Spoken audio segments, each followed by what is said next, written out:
முன்னோர்கள் இங்கே எல்லா பரிவார தெய்வங்களும் வைக்கப்பட்டிருக்கின்றார்கள். நித்திய பூஜை மட்டுமில்லாமல் அந்தந்த தெய்வங்களுக்கான விரதங்கள் அனுஷ்டானங்கள் எல்லாம் இருக்கின்றது. இன்றைய தினங்கள் எல்லாம் பிரதோஷ விரதம். பிரபஞ்ச உற்பத்தி காரணத்திய பகவதன் என்று சொல்லி எம்பெருமான் சிவபெருமானை நாங்கள் எல்லாம் சொல்லிக் கொள்கின்றோம். இந்த பிரபஞ்சத்தை உற்பத்தி செய்தவனே அந்த சிவபெருமான். அந்த விரதங்களிலே மேன்மையான விரதம் இந்த பிரதோஷ விரதம். இன்றைய தினம் பிரதோஷ விரதம். அந்த பிரதோஷ விரதங்களுக்கெல்லாம் எம்பெருமானுக்கு ஒரு அபிஷேகங்கள் ஆராதனைகள் எல்லாம் செய்து வந்தோம் என்று சொன்னால் எங்கள் வாழ்க்கையிலே ஏற்படுகின்ற பிற தோஷங்கள் எல்லாம் நீங்கப்படுமாம். பிரதோஷங்களிலே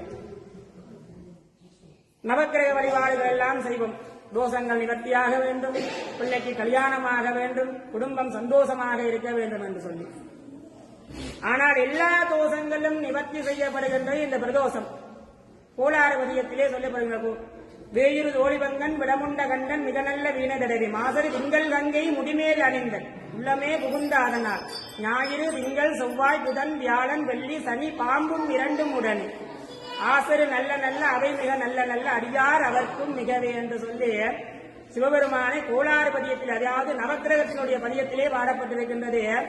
சிவபெருமானை நாங்கள் வழிபாடு செய்து கொண்டோம் என்று சொன்னால் எங்களுடைய தோஷங்கள் எல்லாம் நீங்கப்படும் என்று சொல்லி அந்த கோளாறு பதியத்தின் முதலாவது பாட்டிலே குறிப்பிடுகின்றது.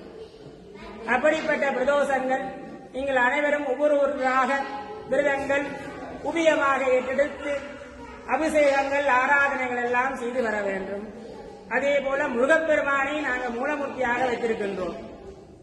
உண்மையிலேயே ஒரு கவலைக்கிடமான விதம், முருகப்பெருமான் மூலமூர்த்தியாக இருக்கின்றார். இந்த கார்த்திகை விரதம் எல்லோருக்குமே தெரிந்தபடியும் திருக்கார்த்திகை என்று சொன்னால்தான் கார்த்திகை என்று சொல்லித்தான் நாங்கள் நினைத்துக் கொள்வோம்.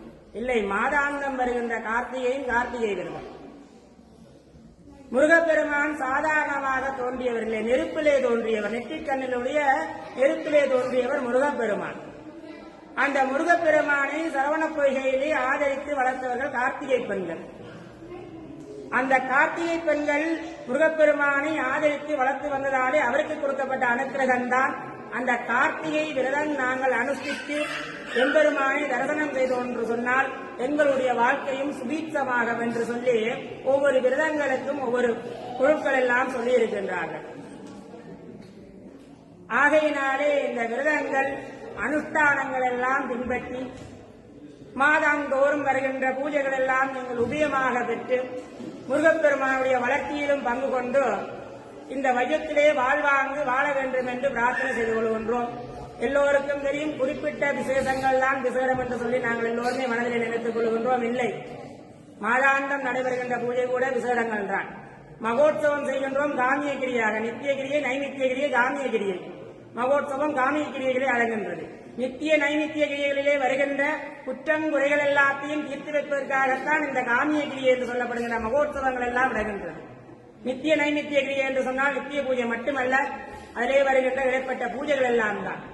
அந்த பூஜைகள் எல்லாத்தையும் நாங்கள் நிவர்த்தி செய்து பூர்த்தியாக்கிக் கொண்டு காமிய கிரியை செய்கின்ற பொழுது அந்த பலனை நாங்கள் எல்லோருமே அனுபவித்துக் கொள்ள முடியும்.